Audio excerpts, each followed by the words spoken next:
അമേരിക്കയുടെ central command ഒക്കെ വെറും ഒരു കോമഡി പീസായിട്ട് മാറുന്ന ഒരവസ്ഥ. അതെ, നിങ്ങൾ കണ്ടു കാണും ഇന്നത്തെ അല്ലെങ്കിൽ ഇന്നലത്തെ അമേരിക്കയുടെ ആക്രമണം, ഇറാൻ തിരിച്ചാക്രമിച്ചതും ട്രംപിൻ്റെ പ്രസ്താവനകളും, പിന്നെ അമേരിക്കയുടെ സെൻട്രൽ കമാൻഡ് വന്നിട്ട് ഫാക്ട് ചെക്കുകൾ പറയേണ്ടി വരുന്നൊരു അവസ്ഥ എന്നൊക്കെ പറഞ്ഞു കഴിഞ്ഞാൽ അമേരിക്ക എത്രത്തോളം ഈ യുദ്ധത്തിൽ തോറ്റുകൊണ്ടിരിക്കുകയാണ്. അതല്ലെങ്കിൽ അമേരിക്കക്ക് കിട്ടുന്ന പ്രഹരം എത്രത്തോളം വലുതാണ്. അമേരിക്കക്ക് ഒരു അടി കിട്ടിയാൽ തന്നെ ഒരു തോൽവിയുടെ അവസ്ഥയാണ്, അല്ലെങ്കിൽ ലോക പോലീസിന് ലോക ഗുണ്ടക്ക് കിട്ടുന്ന ഏറ്റവും വലിയ ഒരു അടി തന്നെയായിട്ടാണ് ആൾക്കാർ കാണുന്നത്. അതിൻ്റെ ഭാഗമായിട്ടാണ് ഇവർക്കൊക്കെ വന്നിട്ട് ഇങ്ങനെ കിടന്നിട്ട് ഈ പത്രത്തിൻ്റെ മുമ്പിൽ വന്നിട്ട് ഇങ്ങനെ സംസാരിച്ച് പോകേണ്ടി വരുന്നൊരു അവസ്ഥ. അതായത് ഞങ്ങൾ തോറ്റിട്ടില്ല എന്ന് അറിയിക്കാൻ വേണ്ടിയിട്ട് ഓരോ പ്രസ്താവനകളെന്ന് പറഞ്ഞു പോകുന്നൊരവസ്ഥ. ഏതായാലും അമേരിക്ക യുദ്ധത്തിന് വീണ്ടും ഇറങ്ങണം എന്നുള്ളത് ഇസ്രായേലിൻ്റെ കടുംപിടുത്തമാണ്, അല്ലെങ്കിൽ അവരുടെ പ്ലാൻ ആണെന്നുള്ള കാര്യം ഉറപ്പാണ്. അതിലേതായാലും ഇസ്രായേൽ വിജയിച്ചിട്ടുണ്ട്, അമേരിക്കനെ വീണ്ടും യുദ്ധത്തിൽ ഇറക്കിയിട്ടുണ്ട്. എന്നിട്ട് കിട്ടുന്ന അടിയൊക്കെ അമേരിക്കൻ ബേസുകളായിട്ടുള്ള ഈ ഷെയ്ഖുമാരുടെ ചൊണ്ണക്ക് കിട്ടുന്ന രീതിയിലാണ് കാര്യങ്ങൾ മുന്നോട്ട് പോകുന്നത്. ഏതായാലും ഇന്നലെ രാത്രി നടന്നിട്ടുള്ള ആക്രമണങ്ങളുടെ കുറച്ച് ഡീറ്റെയിൽസ് നമുക്ക് പറയട്ടോ. അതായത് നല്ല രീതിയിൽ ഇറാനിലോട്ട് കയറി ഇന്നലെ അമേരിക്ക വീണ്ടും അടിച്ചിട്ടുണ്ട്. ഇത്രയും ഭാഗങ്ങളിലോട്ടാണ് അമേരിക്കയുടെ മിസൈൽ ആക്രമണം നടന്നിട്ടുള്ളത്. ഏകദേശം 49 മിസൈലുകൾ ഇന്നലെ ഇറാനിലോട്ട് വിട്ടതായിട്ടുള്ളതാണ് ഡീറ്റെയിൽസ് പറയുന്നത്. അതിൽ ബന്ദർ അബ്ബാസിലോട്ട് പോയിട്ടുണ്ട്, കശ്മീരിലോട്ട് പോയിട്ടുണ്ട്, മിനാബിലോട്ട് ആക്രമണം നടന്നിട്ടുണ്ട്, സിരിക്കിലോട്ടുണ്ട്, അതുപോലെ ഹെങ്കാമിലോട്ടുണ്ട്. ഇങ്ങനെ പല സ്ഥലങ്ങളിലായിട്ടാണ് ഈ എക്സ്പ്ലോഷൻ റിപ്പോർട്ട് ചെയ്തിട്ടുള്ളത് ഇന്നലെ ഇറാനിൽ. ഇറാൻ തിരിച്ചടിക്കുകയും ചെയ്തു. ഇറാൻ രണ്ട് രീതിയിൽ ഇറാൻ തിരിച്ചടിക്കാൻ നല്ല ഉണ്ടായിട്ടുണ്ട്. അതായത് ഒന്ന്, ഇത് വന്നിട്ടുള്ള കുവൈറ്റിലും അതുപോലെ തന്നെ ബഹ്റൈനിലും, ഈ 2 സ്ഥലങ്ങളിലോട്ടാണ് ഇറാൻ ഇന്നലെ തിരിച്ചടിച്ചിട്ടുള്ളത്. മറ്റ് സ്ഥലങ്ങളിലോട്ടുള്ള റിപ്പോർട്ടുകളൊന്നും വന്നിട്ടില്ല പ്രോപ്പറായിട്ടുള്ള. ചില ആളുകളൊക്കെ പറയുന്നുണ്ട് സൗദിയിലേക്കൊക്കെ അടിച്ചിട്ടുണ്ടെന്ന്. പക്ഷേ ഈ 2 സ്ഥലങ്ങളിലോട്ട് 18 എക്സ്പ്ലോഷൻസ് തിരിച്ച്, അല്ലെങ്കിൽ 18 രീതിയിലാണ് സെൻറ്റേഴ്സിലോട്ടാണ് ഇറാൻ്റെ ആക്രമണം നടന്നിട്ടുള്ളത്. ആ കൂട്ടത്തിൽ തന്നെ ഇറാൻ കംപ്ലീറ്റ്ലി ഹോർമോസ് അങ്ങ് അടക്കുകയും ചെയ്തു. അതായത് ഒന്ന് നയതന്ത്രപരമായിട്ടും ഒന്ന് സൈനികപരമായിട്ടുള്ള 2 അറ്റാക്കാണ് ഇറാൻ ഇന്നലെ കൊടുത്തിട്ടുള്ളത്. അങ്ങനെ ഈ ഹോർമോസ് ഇപ്പോൾ കംപ്ലീറ്റ്ലി, അതായത് ഇനിയിപ്പോൾ വാണിജ്യ കപ്പലും അതിലൂടെ പോകണ്ട എന്നാണ് ഇറാൻ്റെ തീരുമാനം. ഇതിലൊരു തീരുമാനമായിട്ട് മതി. അതല്ലെങ്കിൽ എല്ലാ ദിവസവും ഒരു കാര്യമില്ലാണ്ട് ഇറാൻ അങ്ങോട്ട് കയറി അടിച്ച് അമേരിക്ക അങ്ങനെ മുന്നോട്ട് പോകണ്ട. അതുകൊണ്ട് ഇനിയിപ്പം പണി കിട്ടുമ്പോൾ അമേരിക്കക്കും ഇസ്രായേലിനും മാത്രമല്ല എല്ലാവർക്കും പണി കിട്ടട്ടെ. ഞങ്ങൾ ആക്രമിച്ച് തോന്നിയ പോലെ അങ്ങ് നടക്കുക. ബാക്കിയുള്ളവർ എല്ലാത്തിനും ഇങ്ങനെ കണ്ണടച്ച് കൂട്ടി നിൽക്കുന്ന പരിപാടി ഇനി വേണ്ട. കംപ്ലീറ്റ്ലി ഹോർമോസ് അങ്ങ് അടച്ചിട്ടു. ഈ ഹോർമോസ് അടച്ചിട്ട സമയത്ത് അമേരിക്കയുടെ സെൻട്രൽ കമാൻഡ് വന്നിട്ട് ഒരു ഫാക്ട് ചെക്ക് എന്നും പറഞ്ഞിട്ടൊരു സാധനം ഇട്ടു. എനിക്കത് കണ്ടപ്പോഴാണ് ഈ സെൻട്രൽ കമാൻഡിൻ്റെ ഒക്കെ ഒരു ദുരവസ്ഥ എത്രത്തോളാന്ന് മനസ്സിലായത്. പണ്ടൊക്കെ ഈ സെൻട്രൽ കമാൻഡിൻ്റെ സൈഡിൽ നിന്നൊക്കെ ഒരു പ്രസ്താവന വന്നു കഴിഞ്ഞാൽ അതിനെ ക്രോസ് ചെയ്യാനോ അല്ലെങ്കിൽ അത് കണ്ട് വീക്ഷിച്ചോ ബുദ്ധിമുട്ടായിരിക്കില്ല, ഇനി ഇവരിങ്ങനെയൊക്കെയാണ് ചെയ്യാൻ, അത് അവരെ പേടിക്കുന്ന ഒരു അവസ്ഥ ഉണ്ടായിരുന്നു പണ്ട്. അതായത് അവരൊരു പ്രസ്താവന പറഞ്ഞാൽ അതിന് ക്രോസ് പ്രസ്താവന പറയാനൊന്നും പ്രത്യേകിച്ച് ആരും പോവാറില്ല. പക്ഷേ ഇവരെന്ത് പറഞ്ഞു കഴിഞ്ഞാലും അല്ലെങ്കിൽ തിരിച്ച് 4 തിരിച്ച് പറയുന്ന അവസ്ഥയിലോട്ടാണ് ഇറാൻ്റെ സൈഡിൽ നിന്ന് ഇവർക്ക് പണി കിട്ടിക്കൊണ്ടിരിക്കുന്നത്. ഇപ്പം സെൻട്രൽ കമാൻഡ് എന്ന് പറയാണ് ഈ സ്ട്രൈറ്റ് ഓഫ് ഹോർമോസ് അടച്ചു എന്ന് ഇറാൻ പറയുന്നുണ്ട്. അതൊന്നുമില്ല. സ്ട്രൈറ്റ് ഓഫ് ഹോർമോസ് ഒക്കെ കംപ്ലീറ്റ്ലി ഓപ്പൺ ആണ്, ഏത് വാണിജ്യ കപ്പലുകൾക്കും അതിലൂടെ പോകാം, അതിൽ ഞങ്ങളെ സപ്പോർട്ട് ചെയ്യുന്നൊക്കെ പറഞ്ഞിട്ട് ഇതാണ് അതിൻ്റെ ഫാക്ട് ചെക്ക് എന്നും പറഞ്ഞിട്ട് ഈ സെൻട്രൽ കമാൻഡ്, US സെൻട്രൽ കമാൻഡിന് ഇങ്ങനത്തെ ഒരു പോസ്റ്റ് ഇടേണ്ടി വരുന്ന അവസ്ഥ എന്ന് പറഞ്ഞാൽ, അതായത് ഇറാൻ പറഞ്ഞതേ ആൾക്കാർ കേൾക്കുന്നുള്ളൂ. ഇറാൻ ഇപ്പോൾ പറഞ്ഞു, അതായത് ഇത് കംപ്ലീറ്റ്ലി ക്ലോസ്ഡ് ആണെങ്കിൽ അതിലൂടെ പോകില്ല എന്നും പറഞ്ഞിട്ട് ഇറാൻ എന്ത് ചെയ്ത് അവിടുത്തെ ആ ഒരു ഓൺലൈൻ ഈ നമ്മുടെ ഫ്ലൈറ്റ് റഡാർ പോലെ തന്നെ ഷിപ്പ് റഡാർ ഉണ്ട്, അതങ്ങ് പുറത്തോട്ട് വിട്ടു. ഒരു വണ്ടി അതിലൂടെ പോകില്ല, ഒന്നും പോകില്ല. ഇതാണ് അവിടുത്തെ ഇപ്പോഴത്തെ അവസ്ഥ. ഒരു ചെറിയ ഷിപ്പ് പോലും അതിലൂടെ നീങ്ങാൻ ഞങ്ങൾ സമ്മതിക്കില്ല, പോയി കഴിഞ്ഞാൽ ഞങ്ങൾ വെടിവെക്കും എന്നാണ് ഇറാൻ പറഞ്ഞത്. അതുകൊണ്ട് ഒരൊറ്റ കപ്പൽ അതിലൂടെ നീങ്ങിയിട്ടില്ല. അത് ഏത് രാജ്യത്തിൻ്റെ കപ്പലാണ് നീങ്ങിയിട്ടില്ല എന്ന് പറഞ്ഞാൽ അവർ അത് കാണിച്ചു തന്നിട്ടു. ഇപ്പുറത്ത് വന്നിട്ട് അവർ ഫാക്ട് ചെക്ക് ഇട്ട് അങ്ങനെയൊന്നുമില്ല കേട്ടോ, നിങ്ങൾ പൊക്കോ, ഞങ്ങൾ സപ്പോർട്ട് ചെയ്ത്. സത്യം പറഞ്ഞാൽ അമേരിക്കയുടെ സപ്പോർട്ടല്ല ബാക്കിയുള്ള രാജ്യങ്ങൾക്ക്. ഇറാൻ്റെ ആ ഒരു ഭീഷണി ഉണ്ടല്ലോ, അല്ലെങ്കിൽ ഇറാൻ ഞങ്ങൾ വിടൂല എന്ന് പറഞ്ഞ ഭീഷണിയില്ല, അതിനാണ് ആൾക്കാർ വില കൊടുക്കുന്നത്. അമേരിക്കയ്ക്ക് എത്ര വില കുറവാണെന്നുള്ളത് വീണ്ടും വീണ്ടും കാണിക്കുക. എന്നിട്ട് അതിന് ഫാക്ട് ചെക്ക് അടിച്ച് ഇതുപോലത്തെ പോസ്റ്റുകൾ വിടേണ്ടി വരുന്ന ഒരു സെൻട്രൽ കമാൻഡ് അമേരിക്കയുടെ ചരിത്രത്തിൽ ഇത്രയും വലിയൊരു തോൽവി, അല്ലെങ്കിൽ ലോകരാജ്യങ്ങൾ സെൻട്രൽ കമാൻഡ് സാധനം വിട്ട് കഴിഞ്ഞാലൊന്നും പുറത്ത്, അതായത് വെറും പുച്ഛിച്ച് തള്ളുന്നൊരവസ്ഥ. ഈ അവസ്ഥയിലേക്ക് അമേരിക്കയിൽ എത്തിച്ചിട്ടുള്ളത് ഇപ്പുറത്തിരുന്ന് കളി കാണുന്ന ജൂതൻ തന്നെയാണ് ഈ പരിപാടി എത്തിച്ചിട്ടുള്ളത്.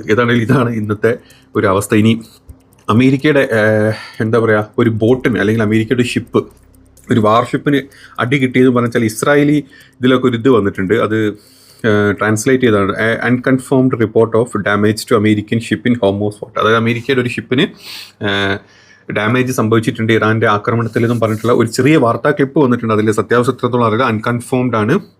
നമുക്ക് നോക്കാം. അതിൻ്റെ വല്ല പുതിയ ഡീറ്റെയിൽസും വരികയാണെങ്കിൽ നമുക്ക് അത് പറയാം. ഏതാണെങ്കിലും ഇതാണ് ഇപ്പോഴത്തെ അവിടുത്തെ ഒരു അവസ്ഥ. അതായത് ഇറാൻ എന്തെങ്കിലും ഒന്ന് പറഞ്ഞു കഴിഞ്ഞാൽ അതിനെ ലോകം ചെവി കൊണ്ടോ ഇറാൻ അത് പറഞ്ഞിട്ടുണ്ട്, അതുകൊണ്ട് ഞങ്ങൾ പേടി, ഞങ്ങൾ ചെയ്യാൻ പോകുന്നില്ല. പക്ഷെ അമേരിക്ക അതിനെ തിരുത്തി പറഞ്ഞാൽ പോലും അതിനെ വിശ്വസിക്കാനും അല്ലെങ്കിൽ അമേരിക്കനെ ഫോളോ ചെയ്യാനും ലോകരാജ്യങ്ങൾ നിൽക്കാത്തൊരവസ്ഥ. ആകെ അമേരിക്ക പറയുന്നതും ഇസ്രായേൽ പറയുന്നതും ഫോളോ ചെയ്ത് ജീവിക്കുന്നത് ഇപ്പോൾ അറബികൾ മാത്രമാണ് GCCയിൽ. അതിനുള്ള പണി അവർക്ക് ഡെയിലി കിട്ടുന്നുണ്ട്.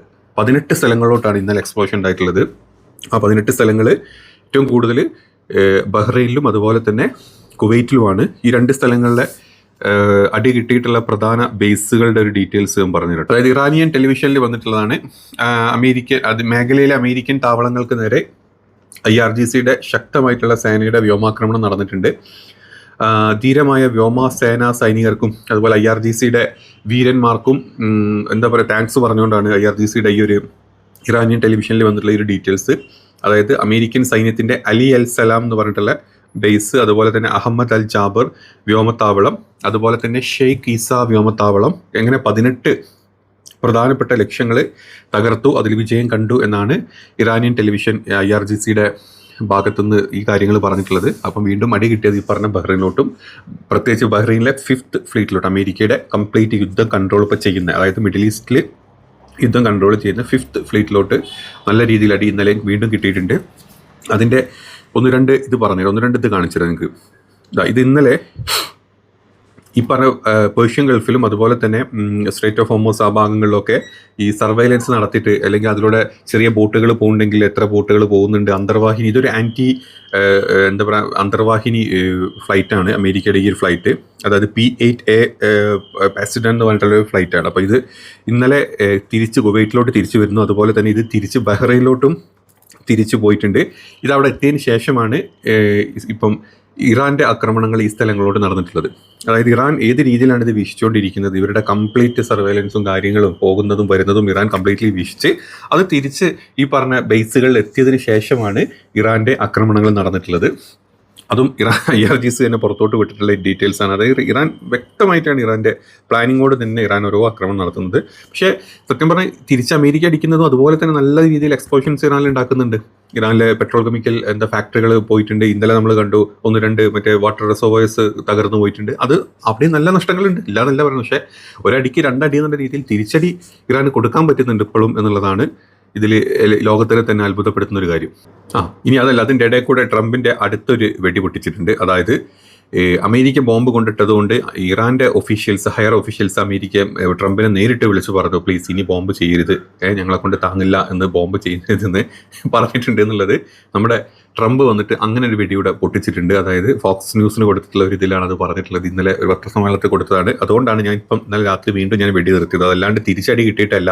ഹോർമോസ് അവിടെ അടച്ചിട്ടുണ്ട്, ലോകരാജ്യങ്ങളുടെ സമ്മർദ്ദം മൊത്തം ഇപ്പം വരാൻ പോകുന്നുണ്ട് എന്നുള്ളതുകൊണ്ടല്ല, ഇറാൻ്റെ ഒഫീഷ്യൽസ് പറഞ്ഞതുകൊണ്ട് ഞാൻ തിരിച്ചടിക്കുന്നില്ല. ഇനി അത് മാത്രമല്ല, ഞാൻ അതിനേക്കാൾ വലിയൊരു സംഭവം അവിടെ ചെയ്തിട്ടുണ്ട്. ഒരു അമേരിക്കൻ പ്രസിഡന്റ് ഇരുന്ന് പറയട്ടോ. അതായത് ഈ ഇറാനിന് ദിവസവും രാത്രി ഞാൻ എത്ര 500 എത്ര ബാരലാണ് പറഞ്ഞിരുന്നത്, ഒരു മിനിറ്റ്, ഞാൻ അതിൻ്റെ ഒരു വീഡിയോ ക്ലിപ്പ് ഉണ്ട്, എണ്ണ ഞാൻ കട്ട് കൊണ്ടുവരുന്നുണ്ട്, എടുക്കുന്നുണ്ടെന്നാ പറഞ്ഞാൽ ഇറാൻ അറിയാണ്ട് യാത്രികളുടെ യാമത്തിൽ വന്നിട്ട് ഞാൻ എടുത്തു കൊണ്ടുപോകുന്നുണ്ട്. അമേരിക്കൻ പ്രസിഡന്റ് പറയുന്ന കേട്ടോക്ക്. But we've been taking out millions of barrels of oil, millions of barrels.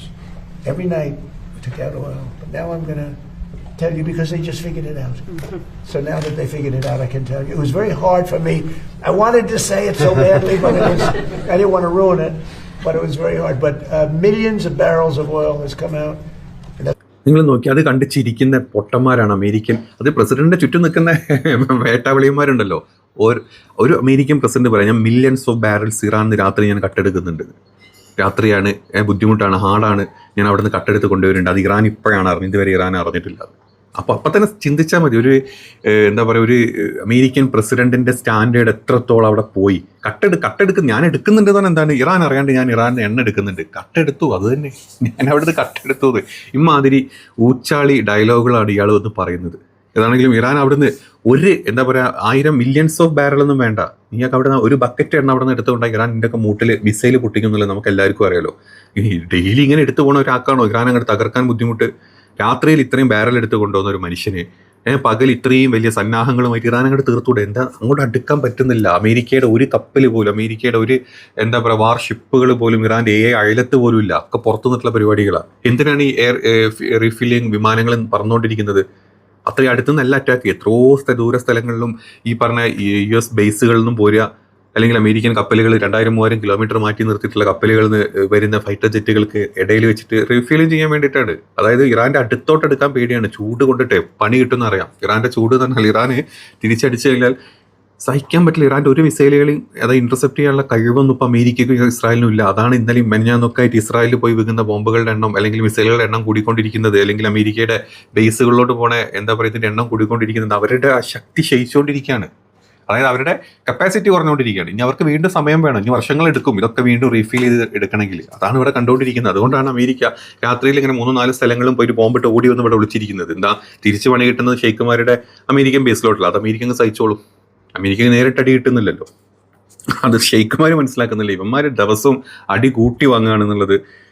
നിർത്തണം, നിങ്ങൾ ഇനി ഇവിടുന്ന് അറ്റാക്ക് ചെയ്യരുത്, ഞങ്ങൾക്ക് സഹിക്കാൻ പറ്റില്ല, അല്ലെങ്കിൽ ഞങ്ങൾ സ്റ്റോപ്പ് ചെയ്യണമെന്നുള്ള ഒരാളും മിണ്ടാനുള്ള കഴിവില്ലാണ്ടായി പോയി ഇവന്മാർക്ക്. അതാണ് ഇപ്പോൾ നടന്നുകൊണ്ടിരിക്കുന്നത്.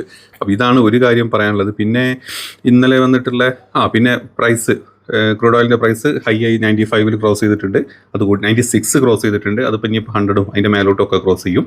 അതോടുകൂടി വീണ്ടും നമ്മളൊക്കെ പെട്ടുകൊണ്ടിരിക്കും. നമ്മുടെ വിശ്വഗുരു ഇപ്പോഴും മിണ്ടാണ്ടിരിക്കുന്നുണ്ട്. ഒരു രക്ഷയില്ല. കയ്യും അല്ല മൊത്തത്തിൽ മുഞ്ചിത്തെറ്റിരിക്കുന്ന ഒരു അവസ്ഥ ആണ് ഇപ്പം നമുക്കുള്ളത്. അതുകൊണ്ട് അതും അവിടെ അങ്ങനെ കിടക്കുന്നുണ്ട്. എല്ലാവർക്കും, ലോകത്തിലെ സകല രാജ്യങ്ങൾക്കും ട്രംപ് എന്ന് പറഞ്ഞിട്ടുള്ള അല്ലെങ്കിൽ നെതന്യാഹു എന്ന് പറഞ്ഞിട്ട് 2 യുദ്ധ കൊതിയന്മാരായിട്ടുള്ള പിശാചുക്കളുടെ ചിന്തകൾക്കും അല്ലെങ്കിൽ അവരുടെ താല്പര്യങ്ങൾക്കും വേണ്ടി മൊത്തം ലോകം സ്ട്രഗിൾ ചെയ്യുന്നൊരവസ്ഥ. ഇതാണിപ്പം ഇന്നത്തെ യുദ്ധത്തിൻ്റെ അപ്ഡേറ്റുകളായിട്ട് പറയാനുള്ളത്. ഇനി കൂടുതൽ ആക്രമണം ഇറാൻ്റെ സൈഡിൽ നിന്ന് ഉണ്ടാകുമോ, അല്ലെങ്കിൽ ഇനി മറ്റു വേറെ രീതിയിലോട്ട് വേറെ വല്ല പ്രശ്നങ്ങളൊക്കെ ഉണ്ടാകുമോ എന്നൊക്കെ നമുക്ക് ഇന്നത്തെ ഈ ദിവസം ഇതുവരെയുള്ള കാര്യങ്ങളാണ് നമ്മളീ പറഞ്ഞിട്ടുള്ളത്. മാക്സിമം നിങ്ങൾ സപ്പോർട്ട് ചെയ്യുക വീഡിയോസിനെല്ലാം. അപ്പോൾ അടുത്ത വീഡിയോയിൽ കാണാം. ബൈ.